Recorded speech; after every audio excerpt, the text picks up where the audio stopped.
Hello, this is Storybooks channel. New videos are posted every day. Subscribe and click the bell. This wave was bigger than all the previous ones. The sea seemed to have created it by the hands of an evil water deity, who had molded it from all the previous waves that had hit the ship. Andrew looked at the almost black wall of water mesmerized, and no longer thought about whether he would survive this blow of the elements. He couldn't accept his bitter fate at all, because it was far away.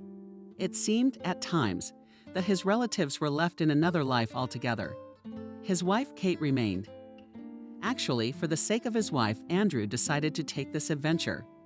But at first, by the way, it seemed to him that everything would be fine. That this is no adventure, but just an opportunity for a working man to make more money to provide, to support his family. What's wrong with that? But as Andrew now found out, on his own skin in some cases, the consequences can be much more terrible than you can assume or even see in a nightmare.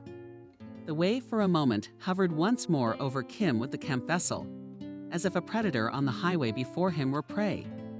Finally, with a crashing and heavy crashing of the sea element came crashing down.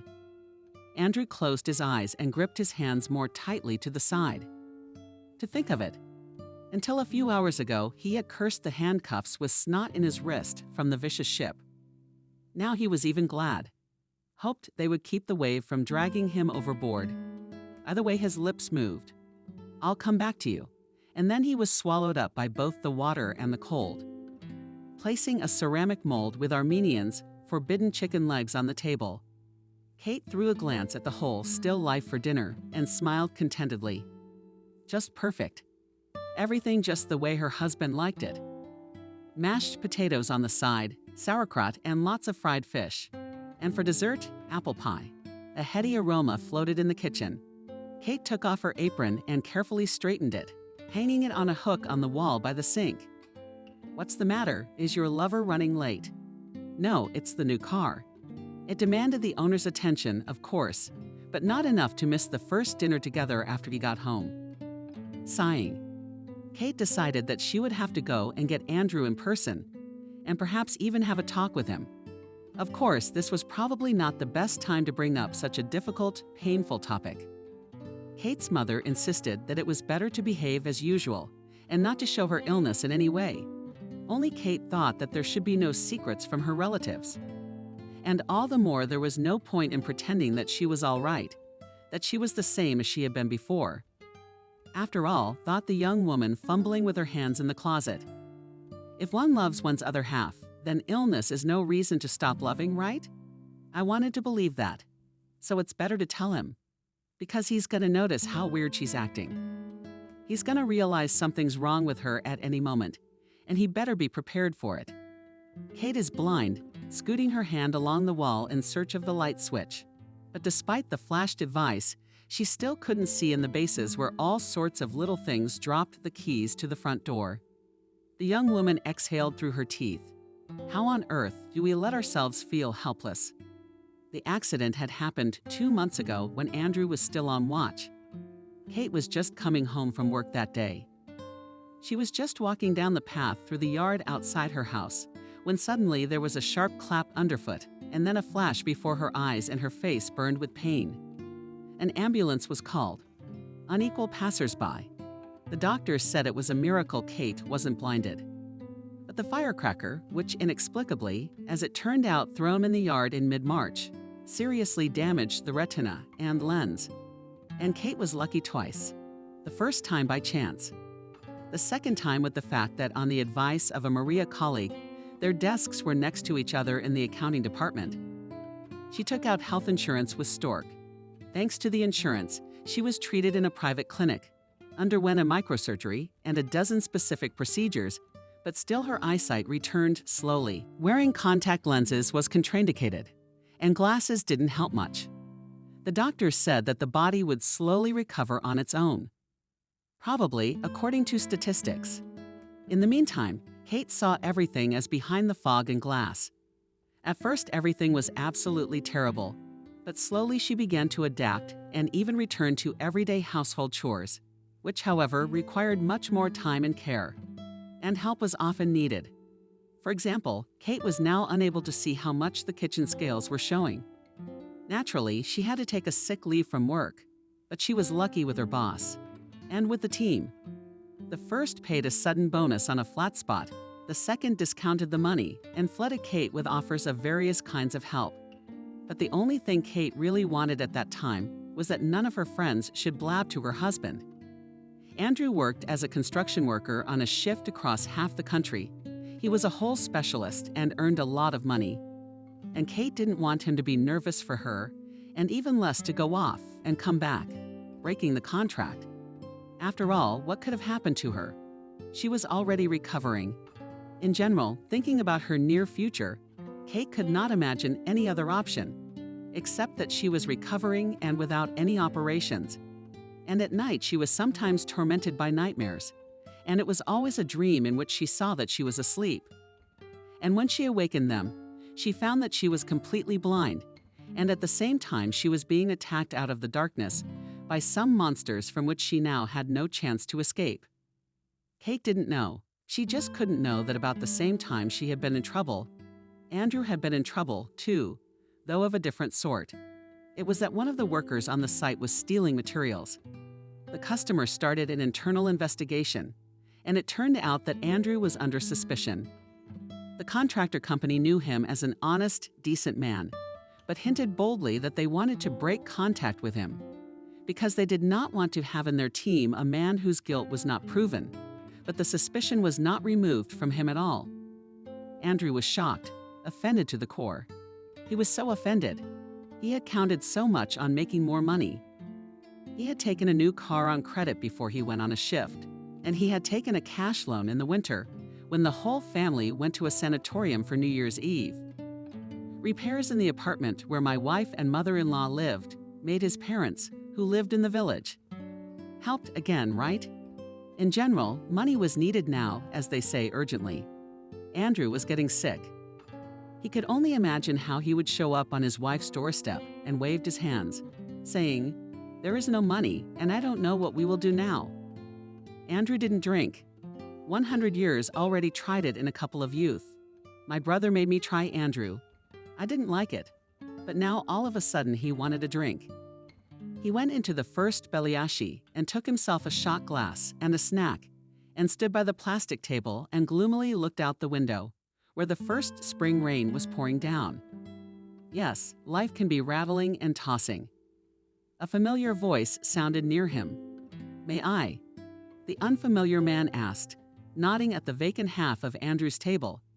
And at that moment, the worker who had lost his seat didn't even think about the fact that it was strange to join him a little when there were still empty historians. Andrew shrugged his shoulders. The stranger also had a ticket to him, not alcohol tea. This stranger looked quite decent. For a while they were just silent, eating Beliashi. The bastards kicked them out of the place. Andrew couldn't stand it and shared his pain. In the XSI century, I think I will soon go home with a full pocket. And how did it turn out? And he took it all out and told it like it was. That the bastards kicked him out for nothing. They said it wasn't their fault, but they have a reputation. So what do we do now? They said they'd give me my paycheck later. So what do I do? I'm ashamed to ask my former coworkers for a ride home. And to call home. You could die of shame. And how to look your wife in the eye. My mother-in-law would eat it alive. Everyone never liked him. I mean, her daughter could have found a better man. Yes, I sympathize. The stranger shook his head and then held out his hand. "Charles, can we have one for introductions?" Andrew nodded. After the first drink, there was a pleasant warmth in his chest, and his thoughts began to weave together as if they were unraveling a tangled mess. Charles said it happens. Not him first, not him last. But it was his own fault. I should have chosen a firm that is responsible for each worker, that values the worker as if they were members of one big family. Where can I find such a firm? Bitter. Andrew grinned. Yes, you can. Charles looked at him very carefully. Then he said that Andrew could see that he was a good man and that his story had touched him. He himself was such a man who worked honest labor for a penny and did everything to provide for his wife and 4 children. And also a disabled grandmother. A dog is also disabled. And then kind people told me that there is a job where you can earn as much in a month as in 3. I bought 2 apartments then, I told in a confidential tone. And the teenager, by the way, did not forget to drink vodka for his wife's fur coat. The whole family vacationed in the Maldives, and then he opened a business. And what? What kind of work is that? Andrew said, "You're kidding, it's not serious." On a fishing boat. And he started talking again. And then all of a sudden, Andrew found himself in front of the contracts. Charles is completely out of the territory, saying there's only 1 vacancy left on the crew. The work is serious. He wanted to give it to an acquaintance, because he is a kind of intermediary, but Vlad sees that Andrew is needed more, so go ahead and sign, man. You'll be at sea in a few days, and you'll get an advance, but I don't have time to think about it. The crew's already formed. Come on. Andrew seemed to be dozing. He almost dropped his pen when he wrote his signature where Andrew showed it. And before that he had answered in the affirmative that he had a passport. He had applied for it to take his wife and mother-in-law to Turkey. It just didn't work out. Grigoriev said that's good. It means that all the documents will be processed very quickly. You look a little woozy. Where are you staying? Said Charles. Andrew named a hotel on the outskirts, where he had rented the cheapest room since he left the construction site. Charles drove him there by car and told him to wake up and sober up, because tomorrow they will go to the office of the company, which owns the ship. They will file the documents, because it is necessary to formalize everything correctly, because the voyage is far away. But Andrew couldn't sleep for a long time. He felt nauseous and was beating himself up. He clicked the remote control of the TV, used to fall asleep to his voice at home. It was showing international news. The slave trade in the modern world had already exceeded the scale of what it was in the ancient world. The presenter of some program was broadcasting the tricks of criminals, who entice their victims into the network of criminal traffic, are becoming more and more original. Andrew didn't finish listening. What else was being said? He was not interested in the tragic problems of the world, because he suddenly felt so lucky. He had met a kind person. He now had a new job, and he had a premonition that now his life would begin to be completely different. Descending from the 4th floor of a 5-story building, Kate stood at the entrance for a few minutes, gathering her courage to go outside, to go out since she had lost her sight. Normal was a little scary. She had been offered, by the way, to borrow a guide dog for a while, but Kate didn't want one. What does it do to her that it might somehow mystically affect her recovery? That she'd sort of recognize herself as disabled and it would stay that way. The only thing she was talked into doing was putting 3 points away. But right now, she left it in her room. I can handle it. She said aloud and blinked a lot, though it didn't make her feel much better. Walked along the side of the house. To get to the garages, she had to go around it and down the stairs. She'd make it through and everything would be fine. She would be now. There's her husband, her favorite, back. In fact, they weren't expecting Andrew so soon. In fact, lately it seemed to Kate that there was something wrong with her husband.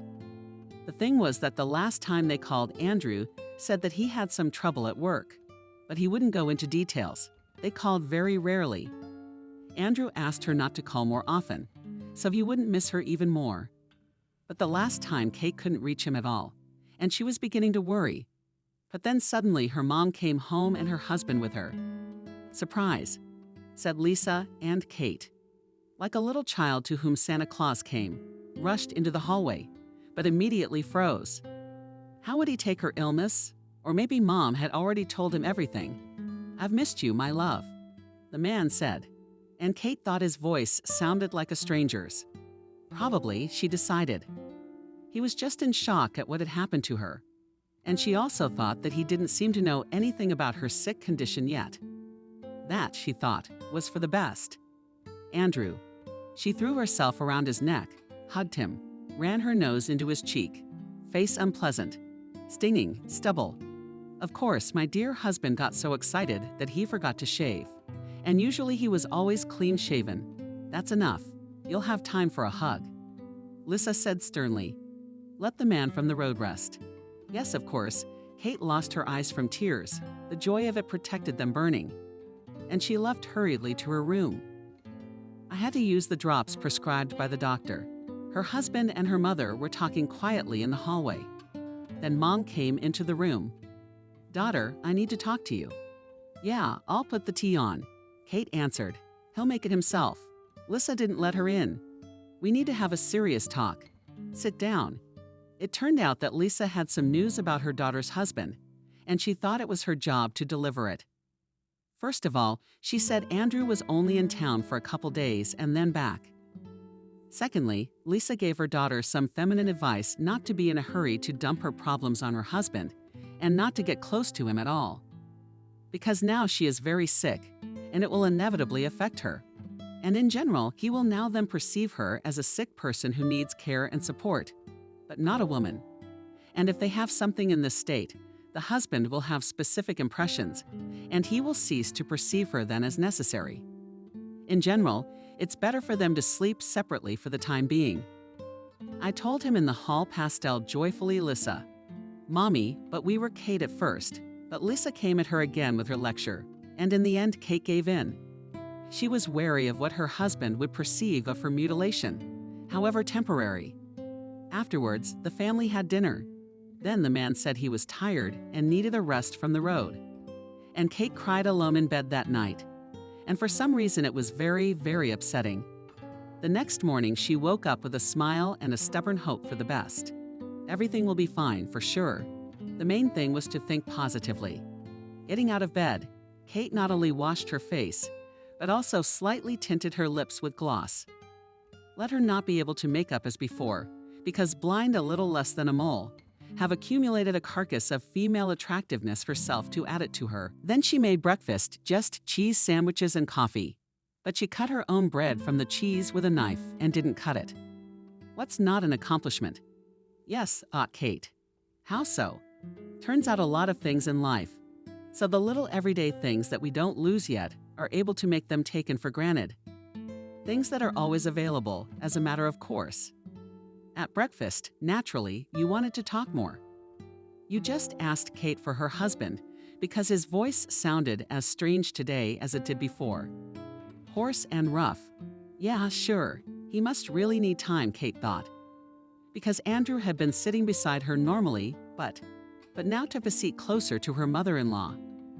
I have a doctor's appointment today. Masha promised to pick me up, Kate said. Actually, she was sure that Andrew would offer to drive her in their new car. It would be an excuse to be alone, by the way. No, Kate wasn't attracted to her mother's company. Well, maybe just a little bit. Because sometimes it was very difficult to come to an understanding.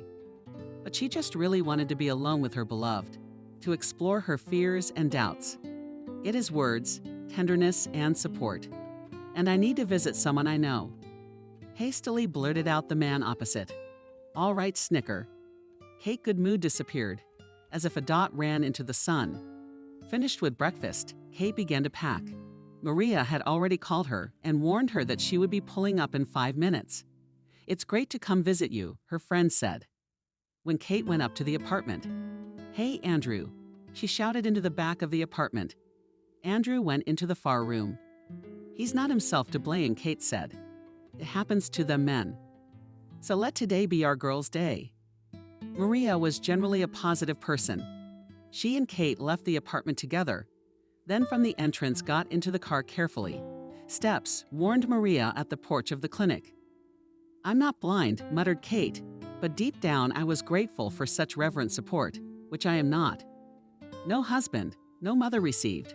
The doctor, after a long examination, reported that the condition of the eyes is improving. But it is important to take medication in a timely manner, and it probably makes sense to think about laser vision correction surgery, which is recommended, among other things, to prevent the development of coma and other eye diseases in years in old age. But this, of course, insurance will not cover, the doctor said.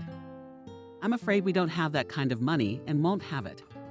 Sorry, but we're saving for a mortgage, Kate sighed. It's your personal choice, of course.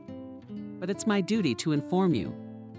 After the clinic, Maria insisted they stop for coffee and cake. The premiere was sluggish, laughed Kate, when her best friend set her treat. With the sick only so winked Kate. But you can pay the bill by satisfying my curiosity. So how does Andrew feel about all this? How does he feel about his job? Yeah, we've barely spoken at all since this morning. Kate shrugged. He talks to my mom more. But I believe, that he'll take things more or less normally.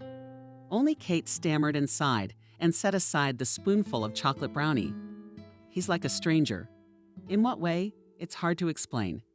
There's just a different voice coming back, a different smell. You're probably just worried sick, Maria said sympathetically, and Kate agreed. Really, she said, you shouldn't make up things for yourself that aren't there. Here was her beloved husband back home, albeit for a short time, and then he would have to go back. But what should she be sad about today, if just the day before yesterday, it seems, she was ready to give a lot in her life, so that in return there was an opportunity to be with her husband. And now it's here. So should she be so nervous right now? Of course not. Andrew's most vivid memories were of his brother, even though fate tossed them in different directions. Only then, long ago, they were inseparable. They shared the pies their mother gave them, and a slap from father if we were naughty. The blame was always shared equally. Andrew was older, James was younger. But there was only a 45-minute age difference. And they were twins. Parents, not that they didn't care about their boys, but they loved them, of course, and tried to do everything they could to get them out of their lives later. As they would come out of childhood, they succeeded. They studied about the same in school, but then decided to do quite differently. Andrew went to the city to study. He always wanted to be a builder. And James said he was going to travel the world to find his happiness. Andrew then twisted his finger at his temple and sympathized with his brother, because it is necessary to be such a fool and so not serious about his future. But it remained only to wish the younger brother good luck. After graduating from vocational school, Andrew went to work and began to live in a dormitory at a construction concern, and in general lived quite well, and then love burst into his life. He met Catherine, cultured and funny at the same time. In the zoo, she reached through the grate to feed the mess. Girl, feeding the animals is forbidden, Andrew said sternly. Oh, I'm sorry, please, I won't do it again.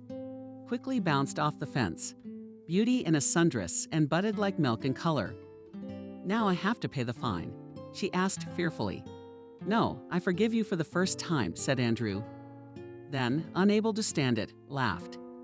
He didn't admit that he wasn't actually a zookeeper. Kate laughed too and said okay, even so she understood and wouldn't do it again. And then he treated her to cotton candy. And so began their affair. And from the very beginning, Andrew realized that he was not the kind of fiancé to brag about to his girlfriends. Kate was a native citizen with a higher education and her own apartment. But she, by the way, never let him know that they were not equal. But my mother-in-law, yes, she did. It didn't come to a serious conflict. But she could only hint that Andrew came from the village, a simple laborer. His mother-in-law, by the way, had worked in trade all her life and was not a bad woman on the whole. By the way, Andrew paid for the wedding entirely from his own money. He was used to spending the minimum on himself personally, and he was glad that he could please his beloved so much that, and a dress from the boutique, and cake gorgeous, and even fireworks in her honor on the waterfront. They got married a year and a half ago. Andrew's parents could not attend the wedding. Both of them had serious health problems. So he and his young wife went to see them. They really liked Kate. But when they started asking about grandchildren, I had to disappoint them. Andrew and Kate wanted to get their own place first and then have children. In the 6 years since they left, Andrew and Kate had never seen each other from the village. Only sometimes his brother called, but every time he said he needed money. And in principle, Andrew would have been happy to help his brother. But he didn't like the way his brother lived. Always in some stories, he met in cards, he lost money to someone. He supposedly wanted to invest and lost money too. And I think he started drinking. And it turns out that interrupted James' random earnings, lived at his mistress's temporary, and it is unclear how to even exist. Andrew, of course, tried to have a serious talk with him, but nothing worked, and it was bitter and hard for him. So that's how life worked out. Why is it the same? Because their parents raised them? So why do they grow up so different? Andrew, by the way, didn't like to talk about his brother to anyone. Even with Kate, it was just a couple of phrases. Her name is so-and-so, so-and-so, long time no see. He didn't even tell her that he and James were twins, because it seemed that suddenly his beloved then and suspect him of a penchant for a vicious lifestyle. After all, they say everyone, including even scientists and prominent ones, that twins are similar in everything. Precisely about his brother, Andrew remembered the morning when he woke up in his hotel room with his head sitting up. He wondered how James was doing. I wonder what you've gotten yourself into again. Or have you gotten your mind right? They'll be in their 30s soon enough. Andrew looked sleepily at the clock. It was 10 o'clock. A big red cockroach was sitting on the corner of the cotton nightstand and moving. It seemed to Andrew that the insect was looking straight into his soul. He forked, waved his hand, the cockroach fled.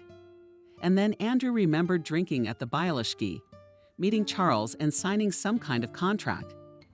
He'd gotten a new job, it seemed. That Andrew sat up abruptly on the bed, jumped up, and, staggering, grabbed some papers off the table. The fine print. What had he signed yesterday? Andrew leafed through the pages of a job on a fishing boat.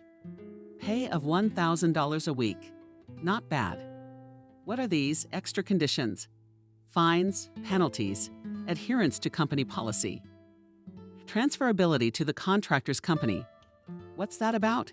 And why is dispute resolution only possible under the laws of some country he's never even heard of? I think it's an island. What the hell is this? Mumbled Andrew, dreading the bed back. A bad feeling creaked down his spine, chilling his pantyhose. For some reason, he felt like rushing to the airport on the way, asking his coworkers for money. Or looking in the office of any firm that gives out loans, just enough for a ticket and home to his wife. There was a sharp knock on the door, and Andrew jumped. When he opened the door, Charles was there. "Aren't you packed yet?" he asked with a smile that had something predatory in it. Andrew sang it much easier. "But first, you've got to get your paperwork in order. After all, you'll be sailing in land waters as sea hunters. By the way, the Sea Hunter, will be in port for a week. We should all be able to make it in that time. What if I just theoretically changed my mind?" Andrew sighed heavily. Not Brother Charles shook his head. "That's not how things are done. Who was complaining about life yesterday? Did you want to work? Of course, theoretically you could refuse. But then you'd have to pay a fine of $10,000. Andrew nodded nicely. The amount was tough, but it was possible to part with the money for the sake of not going to sea for a few months, for a job with which he was not familiar at all in his life. "Yeah, dummy. What did you think? You're gonna leave the crew short-handed? No, this is serious. Why didn't you read the contract yesterday?" "I didn't."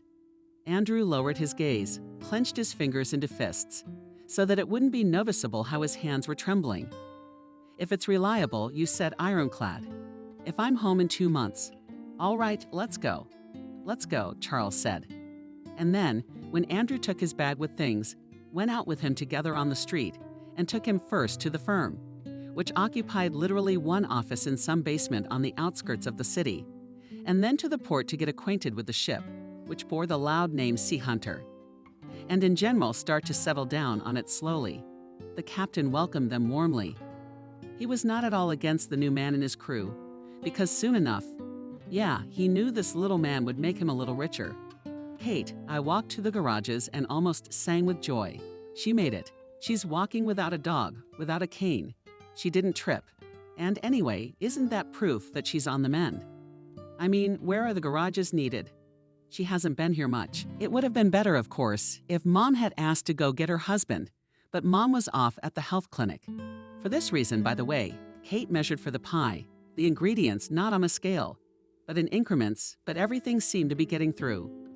Kate moved slowly through the garages, a little wary that someone might be walking their dog here without a leash, and she wouldn't notice. She almost twisted her legs a couple of times, stepping into some holes. Andrew called out to Kate as she reached the garage. From there came some sounds, creaks, and suspicious, broad messages. Something it all reminded her of. In fact, she was surprised when her mother suddenly called her, saying that Andrew, he would be in the garage for a while, because the car needed to be looked at. Kate also thought that if it was not driven on it, almost managed to break down. Well, as a man, he probably knows better. Andrew, she said again as she entered the garage. Are you at your wife's? Mom's coming over soon too, and we're all having dinner. I made your favorite there.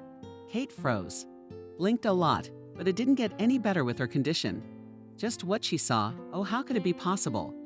She could clearly see the back of her husband's head. He was in the car in the back seat, and he wasn't the only one there. There was another man there, a woman, Sweetly Barrett. The familiar scent of perfume, blonde's clean, curly hair. Kate thought she was about to faint. Already shirtless, we noticed her, fidgeting, squeaking, the car door creaking open. Mom exhaled Kate and recoiled. Mom, how could you? Kate felt as if she were being carried up and down, heaven and earth, and was being carried somewhere. The young woman leaned against the wall of the garage and pressed her hand to her chest. Everything in front of her eyes was so smeared, like through a cloudy glass. And with your tears, it's like a veil. Lissa's daughter awkwardly got out of the car, pulling off her dress, holding out her pantyhose. Daughter, did you get it wrong? Kate didn't immediately realize there was a strange, high-pitched sound that occupied her ears. Following her mother's words was her own throaty, hysterical laughter, just really nightmarish. Pride at the same time came out of his mouth. It was a phrase that had a place in vulgar anecdotes about cheating, but in no way in real life. Kate stepped the silhouette of the man whose return she longed for. We need to talk. No, stay away. Kate screamed. Is something wrong? Came the voice of the new actor. David, a neighbor and avid car enthusiast who dreamed of assembling a retro Zhiguli from parts bought individually, peeked into the disgusting scene and into the garage. Oh, said David when he saw everything. Actually, by this point, Lisa and the men had already cleaned themselves up, but they looked shot. So that was a fat hint of something, and yet sitting on the dirty floor, Kate was kind of hinting that there was some family drama going on. Andrew, are you holding out on David? There was doubt in his voice. No, the man said suddenly, and Kate even stopped crying. Would there be an end to this madness? And Andrew continued, the man who had just indulged in passion with her mom. It seemed to Kate that the garage, and the world in general, had suddenly run out of air. She reached for her throat, gagged at sewing a scarf, her fingers, sawing buttons, her coat. Stuffy. Continued the man, his brother. What the hell is he even talking about? It was like a hammer had appeared in Kate's head, and they pounded furiously at her consciousness, forcing her to balance on the edge of what seemed to be madness. What brother? Well, yes, Andrew had a brother, but they hadn't seen each other for a long time. He told me. But why did this brother look so much like him? Why was she wrong? Another guess flashed through Kate's brain. Twins, not twins. That's why she was wrong. Why? Why? Why would this brother impersonate her, Andrew? No, she still couldn't quite figure out what was going on. And then David said another phrase. That's what I'm thinking, it can't be. They've fallen out. Andrew, well, the same thing. He's dead. Dead how? Deaf? Kate asked. Because, oh, said David and added immediately with genuine regret. Didn't they call you yet? Didn't tell you? We're phone buddies. We're the first ones on his record. They called me. What about you? I mean, your family, you probably couldn't. If you turned off the phones, or if they were authorized, let's say. He said something else. Those two mothers and Andrew's brother were saying something too. But Kate didn't listen to them anymore. She just fell into the saving darkness, where it was quiet, where there was nothing. She lost consciousness. The first few days of sailing on the Sea Hunter had gone smoothly, except for the fact that Andrew had discovered seasickness out of himself. It's just that up to now, he had only had the opportunity to sail on personal vessels, and in the water open to all sides of the world was much more than riding and moving the ship on the waves. So for the first 24 hours, Andrew lay in the infirmary. Then for another 2 days, he was brought up to speed. Yes, I've got it all figured out, said Andrew, who was even offended that he was not trusted with serious work. A fisherman with 20 years' experience, who was entrusted with training the newcomer, said Benjamin. I will not give a briefing now, and you will be thrown on the rope or fall overboard. And who will be responsible then? So, in principle, it is safe to work here. Carefully, so as not to give away your timidity in front of the formidable sea elements. Asked Andrew. Normal. But there are, of course, cases, shrugged Benjamin. Unfortunate. No, it's rare, said the man and looked at the new guy. It's kind of weird. You just be careful. Okay, careful with what? Well, can you be more specific about what I should be careful of? I don't get it. Mermaids? Andrew grinned. It's better to keep silent about them. Let the scientists prove that they are evolutionarily impossible. But we sailors don't joke about such things. Benjamin wagged his finger. They walked a little farther. They stopped at the side of the boat. Benjamin scratched the back of his head, fastened his jacket and put his hands in his pockets, looking around as if he didn't want anyone to hear them. See, here's the thing. We used to swim normally all the time. Well, there were cases, of course, but injuries are common. It's probably not unheard of at your construction site. But then, in general, we have people from the crew disappearing overboard.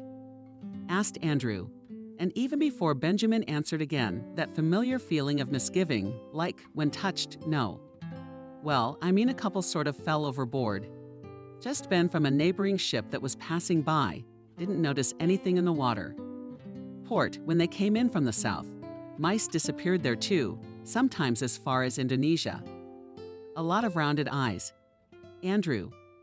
Well, what can be drunk or out for a walk? Maybe you start to think about things. But now we're in the neighborhood. Andrew shrugged. I gotta get home to my family. Charles told me he's going on a trip for 2 months. I gotta get home to my wife. I miss her. Yeah, but we are not going along the coast. We are going to the Japanese territorial waters. Don't worry, it's all legal. There are official agreements with fishing companies. That's right. Benjamin's words calmed Andrew down a bit, and now he even began to think that everything that had happened was for the best. He would have something to brag about when he returned. Here, they say, even became a sailor. And if it is possible to earn here, as well as Charles promised, then maybe, thought Andrew, he would leave the construction site altogether and become a fisherman. He was about to ask Benjamin about the salary, but he said it was time for lunch, so Andrew went on his way. He was feeling better. The seasickness was receding. He was used to it, I guess, and he could see the near future clear without a storm. But after a while, events took a very different turn. It happened when the Sea Hunter entered the territorial waters of Japan. Andrew had already had a chance to see how huge nets were used to pull out the catch, and even take part in it. The work, of course, was yuck, what a smell and heavy. But he decided that, as a man should, he would bravely hold on. And then one evening there was another ship nearby. A small ship was just passing by and was following the same course. And so when it got dark, Andrew was instructed to go and check the equipment with which the nets went up. He shrugged his shoulders and went to do as he was told. He was not surprised when the captain suddenly joined him on the deck. He thought that the captain was in the ship's cabin with everyone else, and the crew had an extra break in honor of successful fishing. And there everyone was watching some comedy and eating raisin buns. Andrew was freezing on deck and was looking forward to joining the others and getting some rest. Andrew. It occurred to him that the captain must be accompanying him so that as a newcomer he wouldn't make a mistake with anything. Andrew was even touched by such care for the staff. What do they want? Asked Andrew. Because suddenly he noticed on the left side they were standing a boat with several people.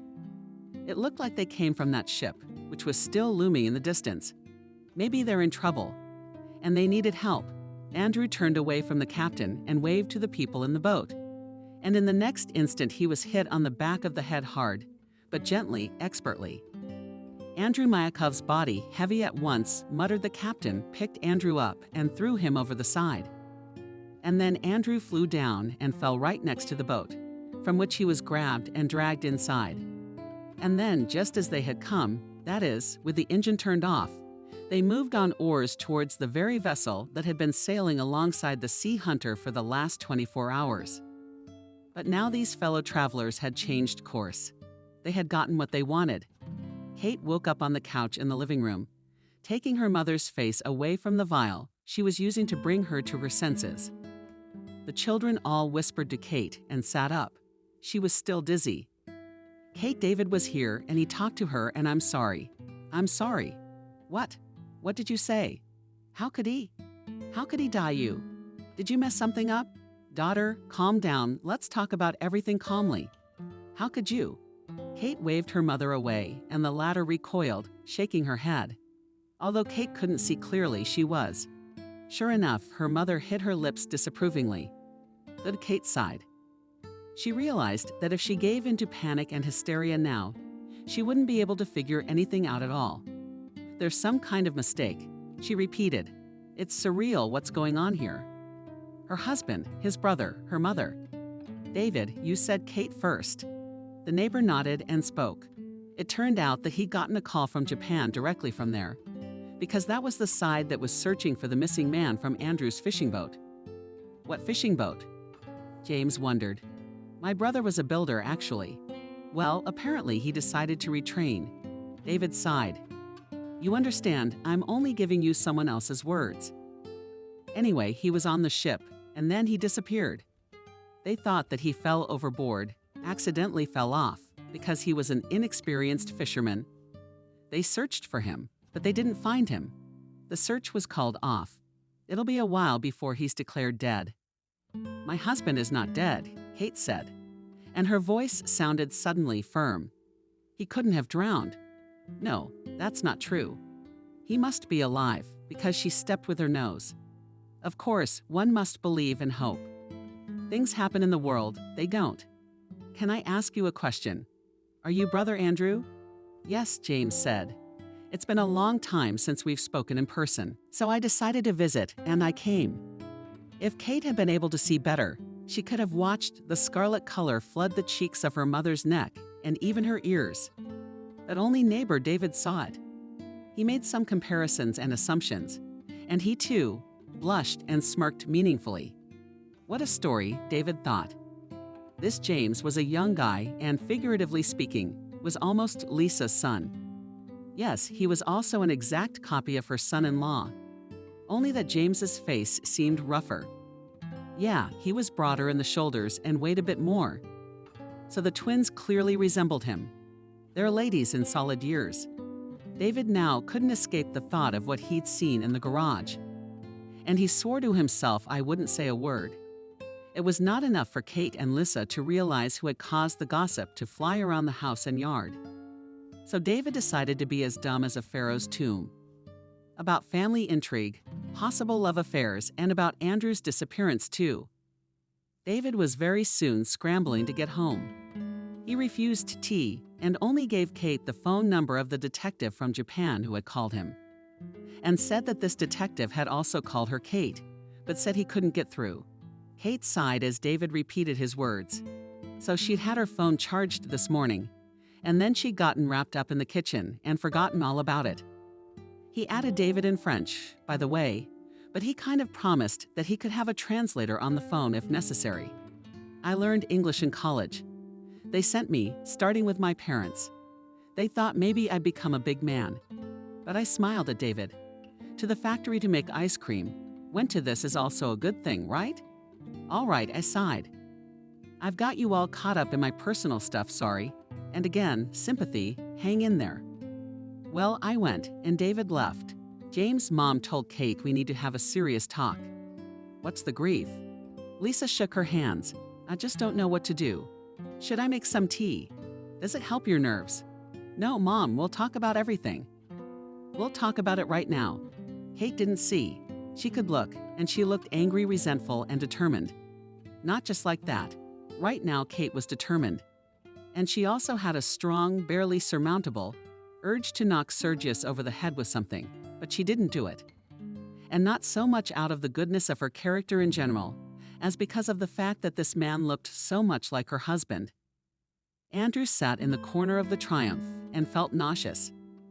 Seasickness had returned, whether the captain had accidentally given him a concussion.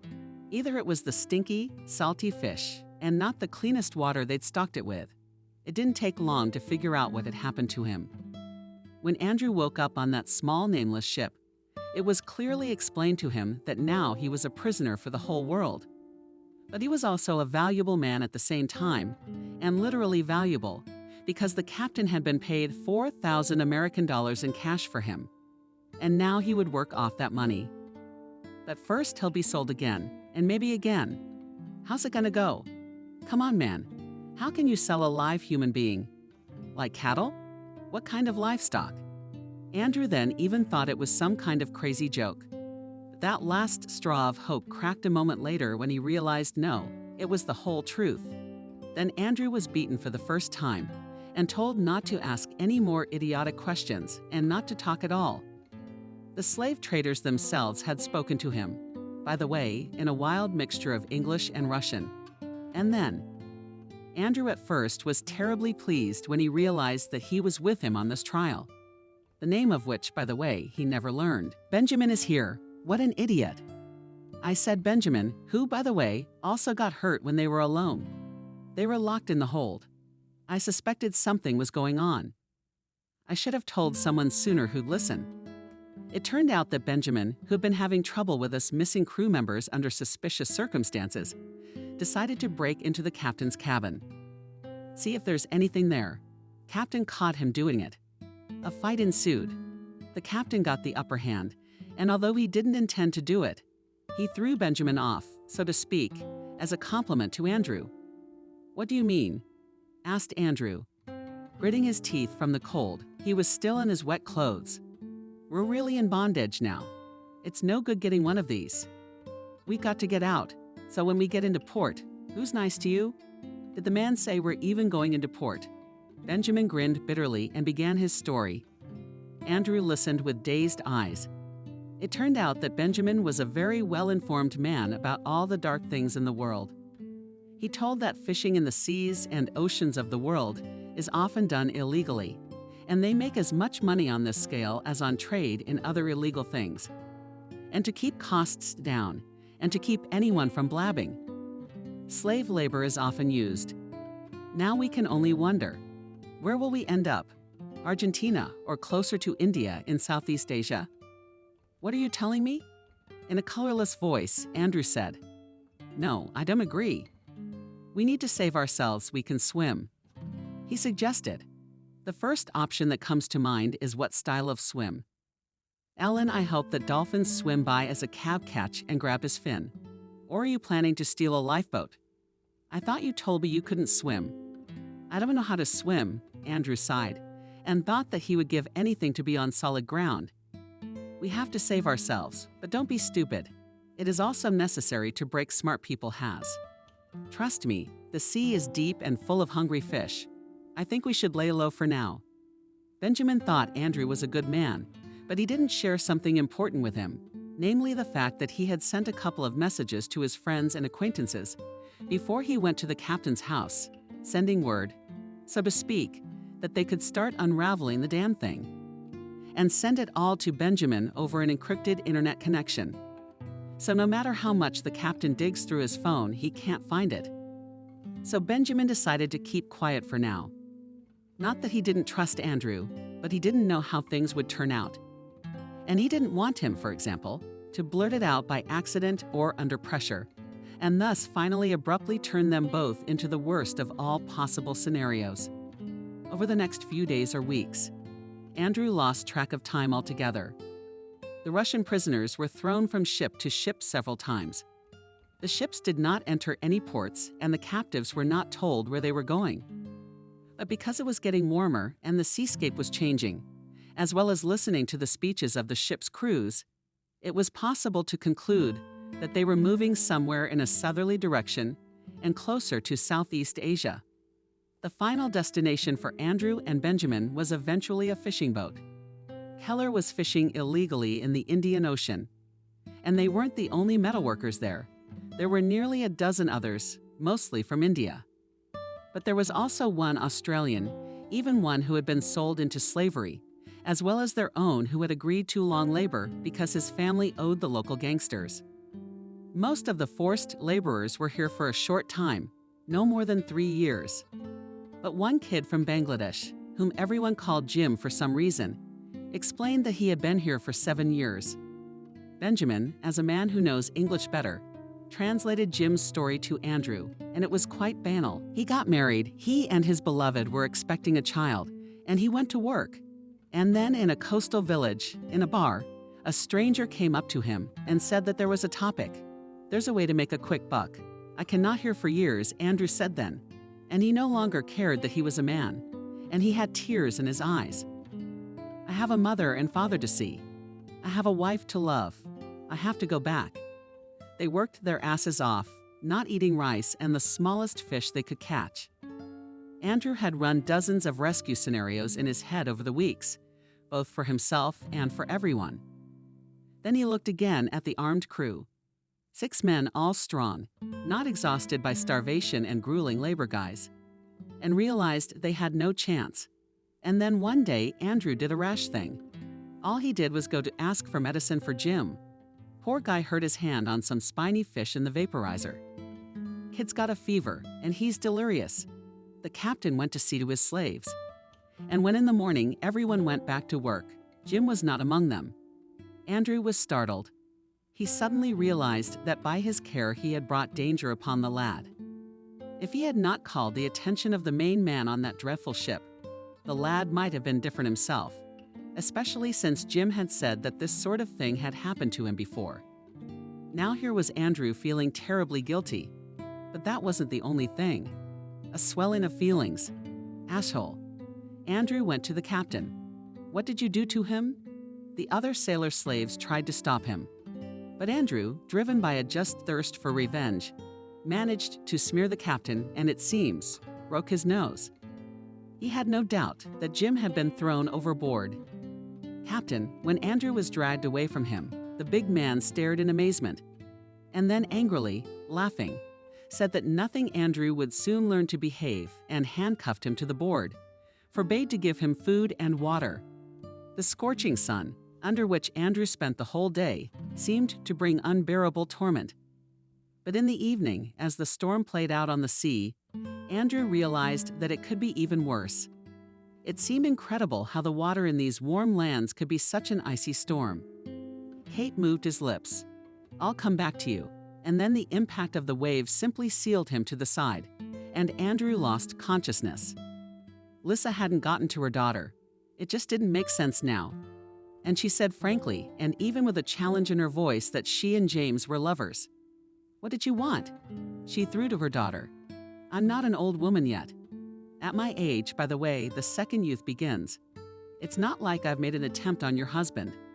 So don't get hysterical with me. But why did you have to lie? Why didn't you just say he was Andrew's brother? Why all the mystery of Kate's mom?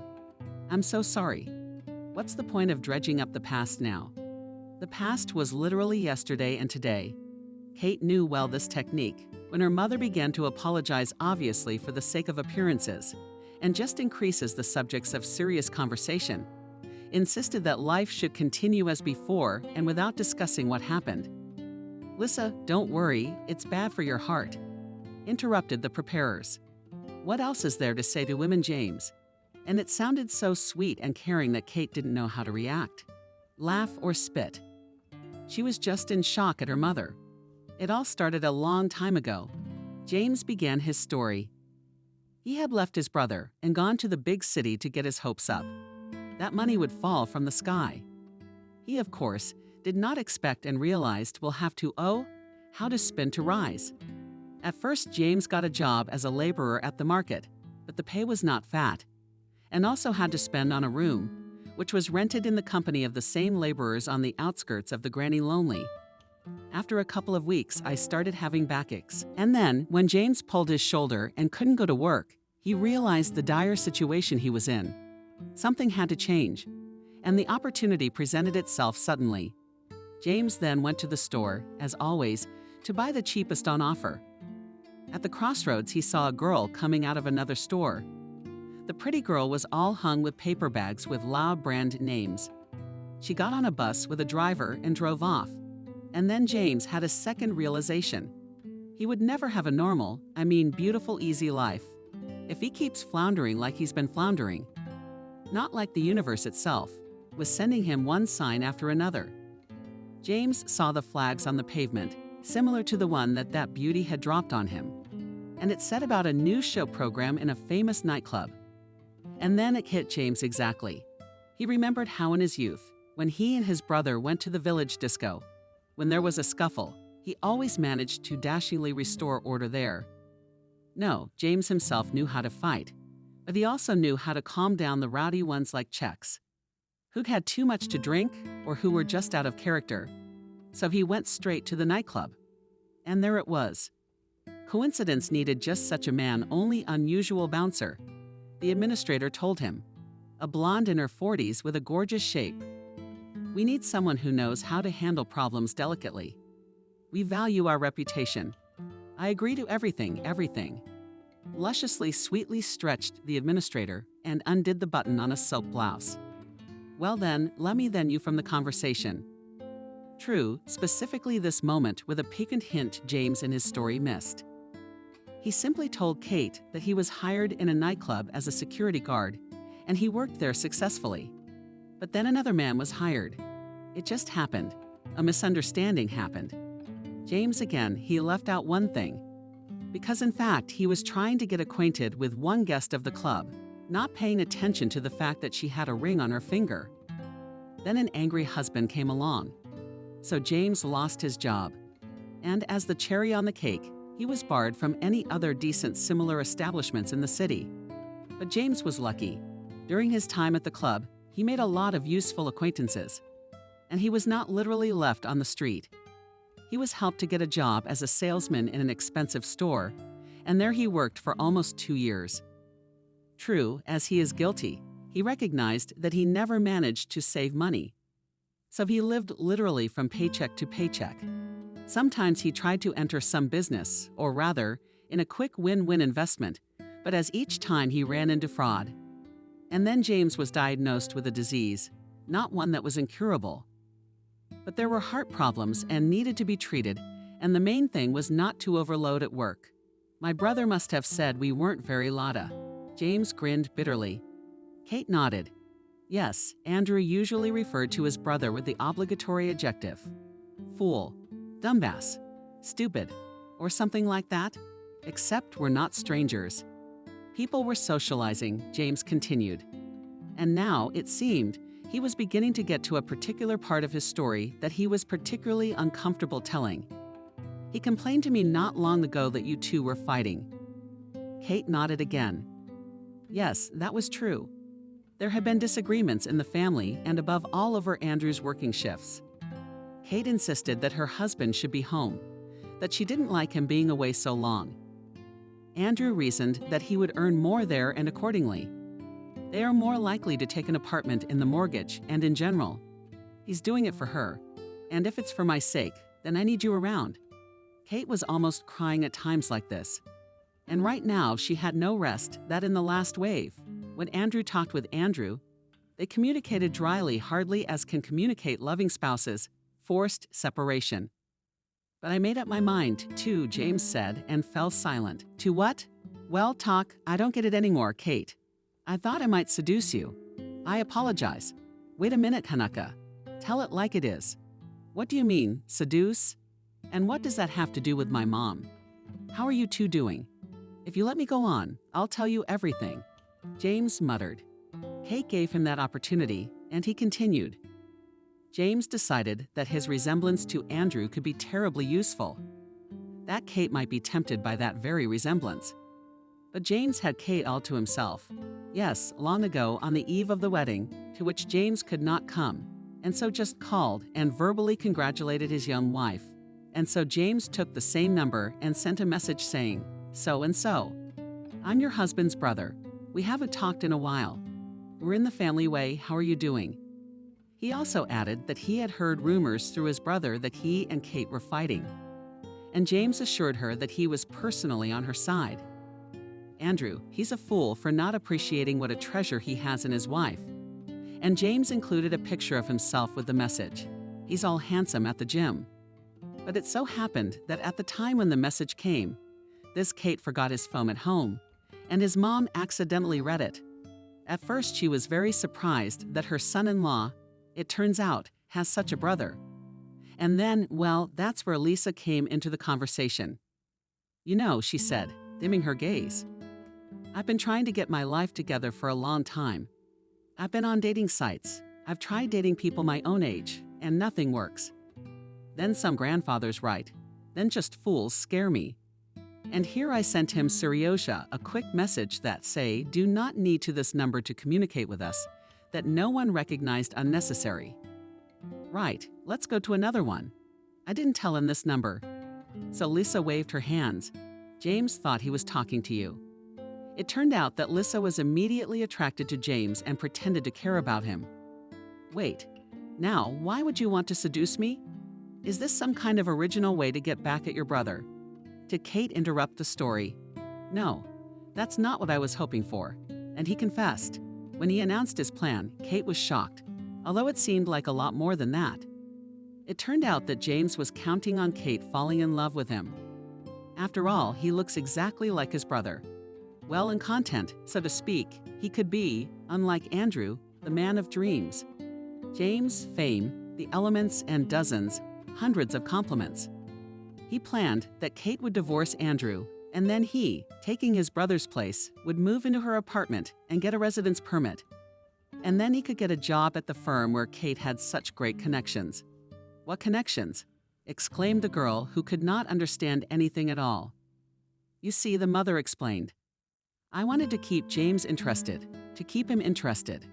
And I told him that your boss was your lover, and out of old friendship, so to speak, would hire James even without a college degree. William, Kate gasped. Here now in any framework, even the wildest fantasies did not fit. Because William was 62 years old, happily married for over 30 years, and was generally the sweetest, most down-to-earth, and kindest man. How could you do that? Kate, feeling resentful for having insulted William to a degree hardly greater than that her mother had even contrived such a sordid affair involving her. So I decided to come home from work, and they fired me, pinned the shortfall on me, and I didn't steal, James said. Well, we'll take our word for it. Kate grinned grimly. I said I'd be there. James continued, letting her words sink in. And then your mom showed up. She confessed everything, told me that I wasn't really texting her with you. It was like a joy the whole time. And how are you? You're fine, yeah. But why? Why you? She pointed her finger at the guy and you. She pointed her finger at the mother. Why the whole circus with him, Andrew? What were you trying to accomplish? Answer me, and stop lying to me. Lisa, the mumbling was about how Katya shouldn't be nervous. But then, when she barked at her menacingly again, she just took it upon herself to explain. She said she was fine with it. After all, it was well known that Kate couldn't stand strangers in the house. Lisa thought that she might not want to have James as a guest, since Andrew had spoken so negatively about him. And this is where Lisa decided to use the fact that her daughter has vision problems. She decided it wouldn't be a bad idea for James to hook up with Andrew for a couple days. And then she'd get the guy an apartment, and he'd move out. And then what? It seemed to Kate more and more that this unreal life was going on around her, that she was in a bad movie, which had an incomprehensible madman screenwriter. And it would be nice, by the way, to remember to prescribe a happy ending. What you would have said when Andrew came back, I would have thought about it. Lisa sighed. I just wanted to do something about it now. Daughter, can't you understand me a little? I'm just not an old woman. I want love too. Kate chuckled. Yes, Mom was partly right. For her age, Lisa had an amazing figure. She was slender, lush in all the right places. She moved easily and even gracefully, could dress tastefully, and didn't overuse decorative cosmetics. And in fact, before the whole ugly story was revealed, Kate, it was even pleasant when acquaintances or casual passers-by complimented her mother. She was just happy for her mother that she had retained her charm at such an age. Except now she couldn't admire it anymore for some reason. That's just great. Yeah, I'm Kate exclaimed again. Yeah, my heart almost stopped. When I saw you guys, Mom and you. She turned to James. I guess Andrew was always talking about you for a reason. Is that how much you need the money? You destroy your own brother's family for it. And then have an affair with his mother-in-law. I realize I deserve the worst words, but you haven't lived my life, and you can't know what I'm thinking and feeling. And I don't want to know, and I'm not going to get into it. Kate jumped up off the couch. Now get out of my house. Kate, this is my house too, and James isn't going anywhere. Besides, how can you be so cruel? Lissa's voice trembled. He just lost his brother. Andrew's not dead. He's alive. There's something wrong. It's impossible. There's some kind of mistake. And I know it. When Andrew woke up, he thought he'd probably drowned and gone to the other side. Otherwise, why is it so bright? What's blinding his eyes? Softly lying down, nothing hurt. But as consciousness cleared, everything became clearer. The light was hitting his eyes from the lamp hanging from the ceiling, lying softly on the clean bed, and nothing hurt, because he had been injected with a horse dose of anesthetic antibiotics and all sorts of other drugs. He was informed about it by the doctor, who, as it turned out, came every now and then to visit the patient, to check how he was doing. Naturally, Andrew had a lot of questions, and if he could only speak normally, he would have pelted the doctor with them. But his voice wouldn't listen. It was explained to him that it was from shock, because he had indeed almost drowned. But it would soon pass, and the doctor, as if he had read his mind, immediately satisfied his curiosity by telling him what had happened. It turned out that he was incredibly lucky, because the night before, when the ship was caught in a storm, two things happened at once. First of all, the very boy named Jim, about whom Andrew thought he was dead, survived. He was picked up by a cruise liner that happened to be sailing in the same waters. And Jim, of course, immediately told of his troubles. The crew of the liner rushed to contact the authorities. Secondly, at about the same time, the friends Benjamin had contacted before he joined Andrew finally began to act. The thing was that Benjamin had sent messages to several of his friends, but something happened with the internet connection, and his message was finally received by only one person, who coincidentally was in India at the time. And everything spiraled in the sense that Benjamin managed to send not a simple message saying, "I'm in trouble. Help me, help me." But he also managed to send some important documentary evidence, confirming the fact that the captain of the Sea Hunter for several years not only fished, but also sold people into slavery. Neatly their disappearance on the theory that the fishermen could have simply fallen overboard or escaped to the port of some warm country to stay there illegally. And so it all turned out that this very acquaintance Benjamin further managed to raise the right people, to involve some organizations. Plus Jim's testimony added to the mix. And when one thing added up to another, it just so happened that it became clear on which particular ship Benjamin and Andrew were being held captive.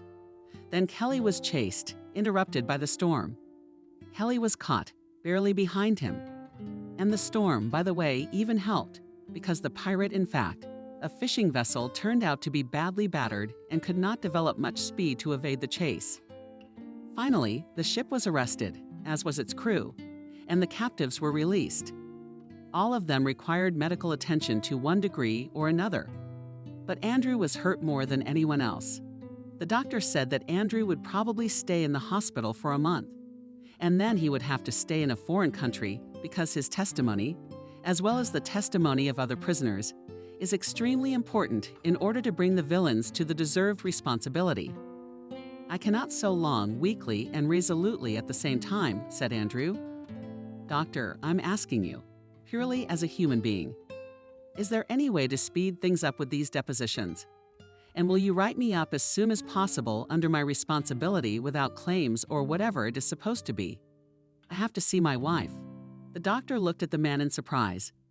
This man had been through something almost unbelievable. But why can't he just lie down now, recover his strength? Why is he so eager to fly away as soon as possible? Perhaps, thought the doctor, this man loves his family very much. All right then, I'll see what I can do in your case. But for a week at least, we'll support you. In the meantime, is there anyone you'd like to call? Yeah, I want to call my wife and my parents. Tell them I'm okay. They'd probably lost me by now. The long conversation bored Andrew, and he leaned back impotently on the pillow. When the doctor left, a nurse soon came in, bringing food and medicine. And a telephone, and Andrew dialed the first number. First, he called his parents. The lovingly prepared dinner had gone largely untouched that day. Kate had gone to her room immediately after talking to her mother and James. How she wished that it all turned out to be just a nightmare, and that when she woke up, everything was fine. And Andriusha, the man she loved, would be alive and well. Must be from a strong nervous excitement. Kate fell asleep almost as soon as her head touched the pillow, but woke up unexpectedly early for herself. At 5:00 a.m., she glanced at her phone. What time was it? And noticed the missed call icon. Her heart skipped a beat. A strange premonition prickled in her chest, as if something disturbing had happened, and yet she was soon to receive good news. Kate remembered that David had told the neighbor that some foreign services were investigating Andriusha's accidental disappearance on the open sea, and that they promised to call back when they had some details. So maybe they were the ones who called. No, Kate realized she wouldn't bring herself to dial the unknown number because she was afraid of hearing the worst, that Andrew had been found and that he was dead. But she didn't have to do that, because the phone rang again. Translating the subject into the air through clenched teeth, Kate pressed the button to accept the call. But not a word was spoken, and she almost screamed when she heard her husband's voice on the other side. Beloved at last, and once again she found her voice. Andrew, are you alive? Where are you? What happened? You're all right. The wife was flooded with questions. What could Andrew answer her? He realized that it was impossible to tell the whole truth, because he didn't want to alarm Kate. And the mother-in-law scares with her adventures, even if they have already ended, as it was not desirable. Only after the first phrases she said, Andrew realized that there was no point in hiding. He hurried to assure Kate that now everything was fine with him, that he was in no danger now. No, you don't have to come to me. Don't worry, it's gonna be fine. It's gonna be fine. I'm being treated here. It's a nice room. You can see the palm trees from the window. Kate added he feels like he's going to cry a little more. I'll get back on my feet, and I promise to go to the sea. I will definitely do everything to make you live happily at my place. I don't want to go to the sea. Through tears of joy, answered Kate.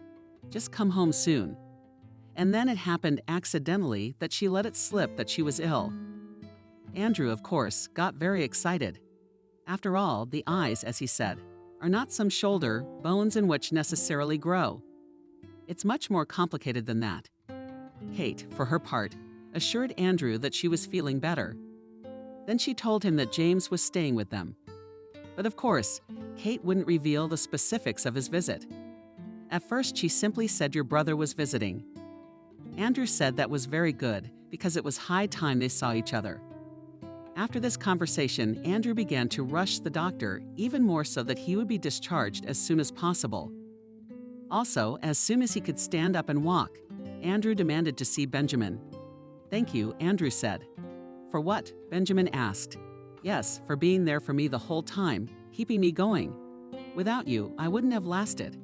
You're the strong one. By the way, what are you going to do next? Home to your people? Said Andrew. And of course, no matter how much they pay, I won't go on shifts. I'll find a job near home. That's the only way now. What do you think you'll do? I'm going home too. I've got a mother, nephews, sister. I've got to get out of here too. I'll work on the river. Maybe I'll give rides to tourists or fix boats. Well, by the way, come visit me sometime.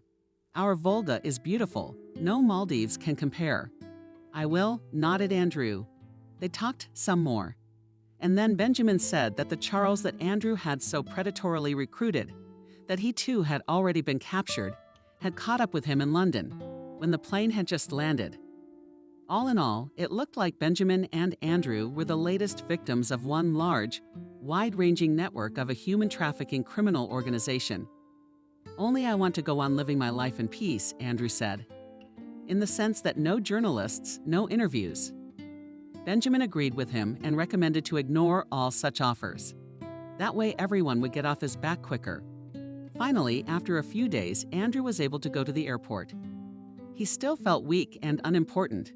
But what did it matter that he was coming home, and at home? I think, in the meantime, a very important question was being decided. And the thing was, Kate thought that James should confess to his brother his not beautiful yes, something about his nightmarish act. He'd forgive you. They're family. She repeated stubbornly. You may be married, but you don't know Andrew very well, James replied grimly. No, he's sorry, but he'll remember it for the rest of his life. Daughter, do you have any idea what would happen if he found out? Lissa was really worried. Do you think you can just forget it and pretend it never happened and go on living as before? No, of course not, but at least for a while. How much has happened? Do you need to have a quiet talk? Not in a hurry. We need to come to an understanding. We're not strangers. Kate had to agree. Not so much because she understood her mother as because she didn't want to disturb Andrew, who, of course, needed a quiet atmosphere after what had happened. David's neighbor was a good man. He kept his promise about not blabbing to anyone or anything. He could not, as a result of which very soon all acquaintances and neighbors, not to mention relatives, were aware that Andrew had decided to become a sailor and fisherman for some reason. And at first, these people went to Kate's house to express their condolences. And then they were quite shocked by the news that Andrew was alive and back home. And besides, Andrew took and told briefly about what had happened to him to the same Dmitri. And he, of course, spread it everywhere and to everyone. So Andrew soon got all the attention he feared. Thankfully, at least without journalists, but all acquaintances now as if it was their duty to ask him about what had happened. And this story slowly became in people's retellings more and more new details, and often fictitious. And in its, so to speak, final version, it presented the story of how Andrew alone confronted in the sea mafia and powerful clan of a pack of sharks. Dovskum in the story somehow managed to appear sultry beauty Italian, the daughter of the Italian head of the mafia, which Andrew tempted millions and her charms, but he refused her for the legitimate wife. And in the end, Andrew, from all these gossip and rumors, on which it was almost possible to shoot a movie, he was so tired of them that I was thinking of even starting to move to another city. But then in the environment of acquaintances, friends, and relatives happened a new event. Someone cheated on someone had a child out of wedlock. And very soon, Andrew's story receded into the background. We could breathe easy. Well, it seemed that way. And then Kate just realized at one point that she couldn't lie to her husband anymore. Even if the lie required not talking, but just keeping her mouth shut. But she couldn't hide anymore. And one day, when Mom and James weren't home, she told Andrew everything. And Andrew, of course, was shocked. But after everything he'd been through, he had a different outlook on life. And although now he realized the baseness of his brother's deed, he also realized that it was nothing compared to what he had experienced. "Why are you so calm?" asked concerned Kate, who generally already showed that her husband had fallen into a kind of trance of thoughtfulness. "I'm restless," Andrew answered honestly. "Only I won't do anything at all. In the sense that I don't want to quarrel with my brother. He's certainly shown his intelligence and morals. But you know, after all this, I think I'll just talk to him and explain that, unfortunately, he doesn't belong in our house. Except it's also my mom's house." Kate said shyly, "You're right. But I thought let's eat. But where to? We don't have enough for a mortgage yet. You still have to find a stable job to get it approved. I know all that, but at least we can afford a rented place. What do you say?" Kate was very happy to hear that. And just 3 days later, they moved into an apartment found through a realtor they knew. "Maybe I should stay home?" asked Andrew excitedly to his wife. He had a job interview scheduled for 3 days today. Kate had not been feeling well since morning. Perhaps she told her husband ate, and at breakfast the yogurt was not of good quality by any means. "Make sure you come with me. Everything will be fine, I promise." It was only when the door closed behind her husband that Kate stopped smiling and hurried through the hole on Thu 100 to the bathroom. And it was necessary to finally test her suspicions. With trembling hands, the young woman pulled out a pregnancy test from under a stack of towels. Andrew hadn't really expected to get the job. It was about the position of foreman in a solid organization, engaged in the design and construction of cottages and summer houses. In terms of the basic requirements, Andrew seemed to be suitable for this position, but still going into the office for an interview was not to the end. I'm sure he answered the standard questions. "So why do you want to work for us?" asked a young blonde who held the position of head of the personnel department. Seems, judging by her last name, she was related to the owner of the entire company. "I have a family to support," Andrew answered honestly, "and I'd like to gain experience.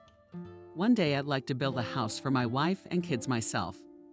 That is, I realize that I will not be able to handle everything myself, for example, the foundation.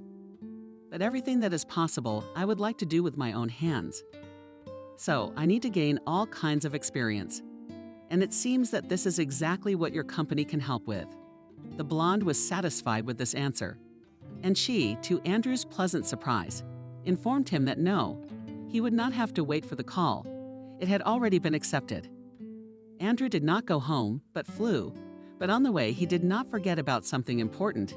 He stopped by the flower store for a bouquet for his beloved, and also in the confectionery for a set of exquisite cakes.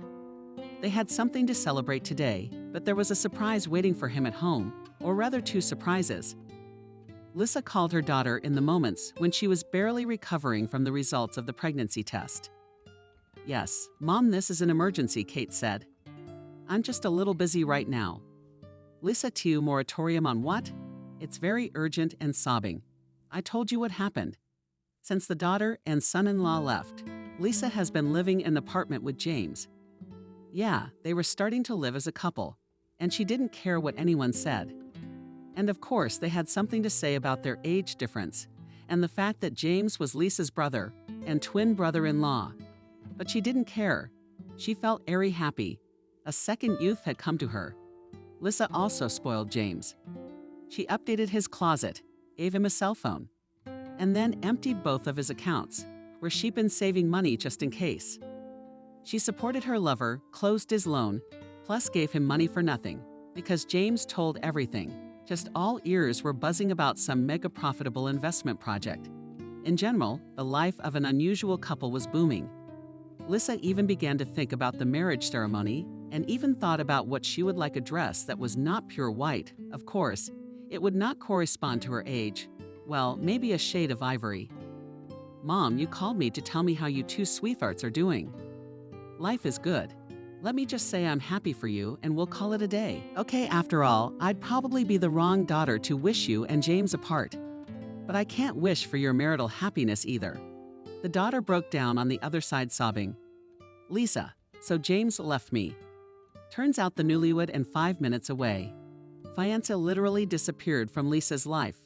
Just when she got home one day, she didn't find him there. But she did find a touching note saying that he, James, was immensely grateful to Lisa for everything she had done for him, that she had left a lifelong memory in his heart. But he, alas and is not yet ready for a serious relationship because he needs to find himself in this big world. In this regard, James asked him to forgive him if he had offended him in any way. He wished his sweetheart a Lezginka of all the best, including love, and went somewhere else. By the way, James took all her gifts, including a new watch, an expensive smartphone from a famous brand, the latest model, and of course, a substantial amount of cash. "Ah, Mom." Kate sat up like that. Hearing all this, "I'm so sorry." She was crystal sincere. She really felt sorry for her mom, who seemed to have a crush on her. They talked some more. Lisa said that no, she wasn't angry with James, and she realized that she had brought it on herself. It was her own fault for believing that their love could be real. Mom said to Kate, "I need to tell you something too. I'm pregnant." Andrew, the same news found out, barely crossed the threshold. At first he was taken aback, but then he laughed, picked up his beloved in his arms, spun around the apartment, and putting her in her place, demanded Kate. And Andrew did so. "And now I will always fulfill all your wishes with tenderness," he said. Such an important change in the life of their little family soon had serious consequences. Plus, they had to take into account what had happened in Kate's mom's life. And first of all, the couple made a decision. to return to the old apartment, especially since the mother-in-law was calling. Thus, they could solidly save on housing, which of course, against the background of a soon addition to the family, was not at all superfluous. Naturally, the family reunion was accompanied by some awkwardness. But slowly Lisa began to communicate with her daughter and son-in-law almost as before, only with the amendment that now she spoke to Andrew much more gently and did not express her dislike for him. "Mother, where do you enjoy yourself so much?" Kate asked once. "Yes," so smiled embarrassed Lisa. She was standing at the mirror, adjusting a silk scarf around her neck. "Did the Cavalier declare himself, or what?" Kate jokingly inquired. "Maybe the boyfriend is at least 20 years old and has a daughter, but you'll remember Tommy for a long time." She wasn't really offended though. And in fact, now, looking back, Lisa realized that while she had been blinded by the crush, she had been blinded by it. James, with whom had been clear from the beginning that nothing could work out. But now it was different. Right now, Lisa was on her way to meet an old acquaintance of hers, Eugene. He was her age, and they had been in the local flower club together for a long time. "Daughter, we need to talk." Lisa couldn't stand it any longer because she couldn't keep such important information to herself. The fact was that now, 6 months into the relationship, it had already become clear that she and Eugene were serious. His children were long grown up and lived far away. He lived alone in his large apartment, and now Kate's mom was thinking about moving in with him, as well as making the relationship with this man official, especially since both had been his original idea. "You've told your daughter about all of this now. I understand if you say I'm not getting serious again." She's got her head down. "Only I think it's serious and real now. You see, I want daughters too." Kate's mom gave her a big hug. "I didn't mean that at all. On the contrary, even I think you are doing the right thing, and I think you will be very happy yet." At the due date, Kate gave birth to a child. It was a girl, and they decided to name her Valerie.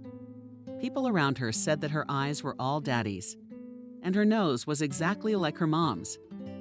Andrew by this time had already managed to get a good foothold at work, and he and Kate decided that, perhaps, we'll not take an apartment in the mortgage in the city, and better buy a plot of land in the suburbs and start there slowly build a house. This option seemed much more attractive to my husband and wife, also because they could more comfortably arrange the life of Andrew's parents near them. He was a very late child, so they were already elderly people, and it was certainly better for them not to live alone further on. Doctors, by the way, were frightened by the fact that pregnancy and childbirth could negatively affect Kate's eyesight. But contrary to their gloomy expectations, her eyes fully recovered by the end of the pregnancy. And when the baby girl came into the world, Kate could admire her with clarity from the climate. And in those moments, it was so easy for her to feel happier than this woman in the world. And then a few months later, James called unexpectedly, and Andrew's first reaction was predictable.